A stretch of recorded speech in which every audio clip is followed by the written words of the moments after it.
வாங்க எல்லா காயினையும் கலெக்ட் பண்ணிட்டு போம். ஓகே வாங்க போ. டோக்கன் இன்னும் அவ்வளோதான், இன்னும் கொஞ்சம் டோக்கன் தராமல் வச்சுருக்கோம். இதுனா அப்புறம் அவுட் ஆகிட்டாங்கன்னா என்ன பண்ணுறது?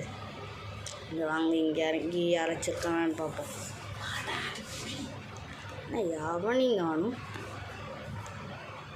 இந்த அக்கா என்னது 9,000 டோக்கன் எடுத்துட்டாங்க.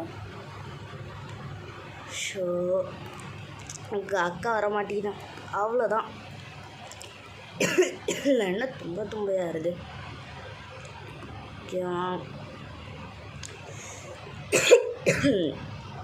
நம்ம தான் பூய் அடிக்கணும் ஃப்ரெண்ட்ஸ். இங்கே வாங்க, இன்னும் 5 பேர் தான் இருக்காங்க. ஓகே வாங்க வாங்க, இன்னும் 2 பேர் காணோம். அவனை அடிச்சுட்டு போகும், அவ்வளோதான். நம்ம தான் இங்கே. Okay friends, bye friends. Bye friends, இன்னொரு வீடியோனா அப்புறம் பார்க்கலாம்.